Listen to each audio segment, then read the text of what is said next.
किसी मशहूर शायर ने खूब कहा है, जुबान जिसने खोली वही निशाने पर, खिलाफ जो बोला लगा ठिकाने पर। किससे शिकायत करे अब आवाम यहाँ, राजा खुद तैयार है सियासत मिटाने को। नमस्कार, आप देख रहे हैं न्यूज़ 21 और मैं हूं आपके साथ निश्चमाल। क्या इस देश में एक मंत्री की कुर्सी एक इंसान की जान से भी बड़ी हो गई है?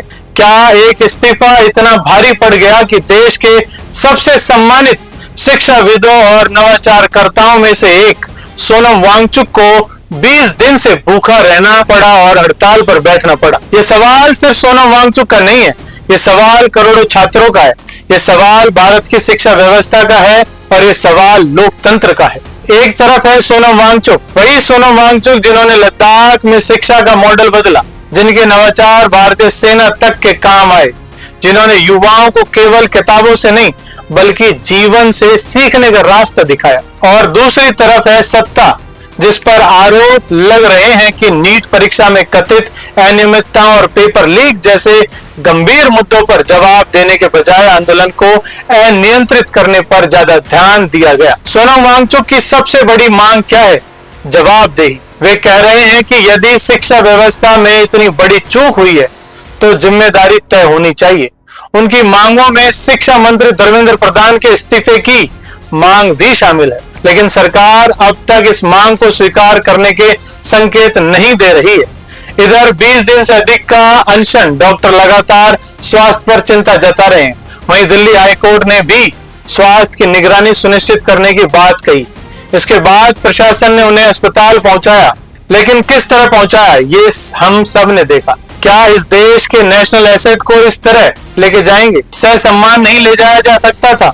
जब मंत्रियों के घर तक हॉस्पिटल व्यवस्थाएं पहुंच जाती हैं तो धरना स्थल तक नहीं पहुंच सकती थी। सरकार का कहना है कि यह कदम उनकी जान बचाने के लिए उठाया गया, जबकि समर्थकों का आरोप है कि यह कार्रवाई 20 जुलाई के प्रस्तावित संसद मार्च से पहले आंदोलन को कमजोर करने के लिए की गई। इन दोनों दावों के बीच सच क्या है, इसका अंतिम फैसला समय और जांच बताएगी। लेकिन इस पूरे आंदोलन ने एक बड़ा सवाल जरूर खड़ा कर दिया है। क्या किसी लोकतंत्र में इतने बड़े जन आंदोलन का जवाब केवल प्रशासनिक कार्रवाई हो सकता है, या फिर सरकार को आंदोलनकारियों से खुलकर संवाद करना चाहिए?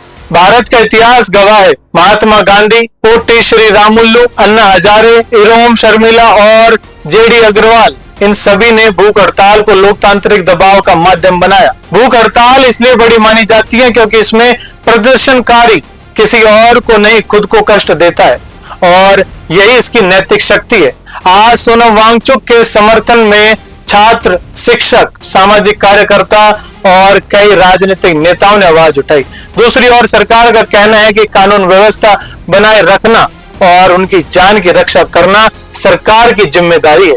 सरकार की तो जिम्मेदारी बहुत सी बनती है, जैसे देश में परीक्षाओं का धांधली को रोकना, भारत के भावी छात्रों के एक भी परीक्षा को लीक न होने देना, महिलाओं की सुरक्षा, नशे पर रोक लगाना। पर क्या सरकार कर पा रही है? नहीं। यही वजह है कि आंदोलन बढ़ रहा है, सरकार से भरोसा खत्म हो रहा है। लेकिन अब असली सवाल, क्या सरकार केवल इलाज कराकर अपनी जिम्मेदारी पूरी मान सकती है, या फिर उन सवालों का जवाब भी देना होगा जिनके लिए एक व्यक्ति अपनी जान दांव पर लगाने को तैयार हो गया? क्या केवल स्वास्थ्य बचाना काफी है, या लोकतंत्र में विश्वास भी बचाना होगा? आज मुद्दा केवल सोनम वांगचुक का नहीं, मुद्दा है देश के हर छात्र, हर अभिभावक और हर भरोसे का, जो भारत की शिक्षा व्यवस्था पर होना चाहिए। सरकार के पास अभी भी मौका है संवाद का, जवाबदेही का और विश्वास बहाल करने का, क्योंकि लोकतंत्र की सबसे बड़ी ताकत विरोध की आवाज को दबाना नहीं, उसे सुनना होती है। किसी मशहूर कवि ने भी खूब कहा है, वो सब मारे जाएंगे जो आज चुप हैं। कोई मारा जाएगा गरीबी से, कोई लालच से, कोई अशिक्षा से, कोई बिना इलाज मारा जाएगा, कोई सामाजिक रूढ़ियों से, कहीं मरेगा कोई समझौतावादी नियति से। कुछ मरेंगे आत्मसम्मान या स्वाभिमान के मर जाने से, ज्यादातर मरेंगे बोलने वालों को चुप कराने से। बहुत कम होंगे जो मरेंगे नहीं अमर होंगे, इसलिए कि उन्होंने बोला था, किसी से सवाल पूछा था। जय हिंद, जय भारत।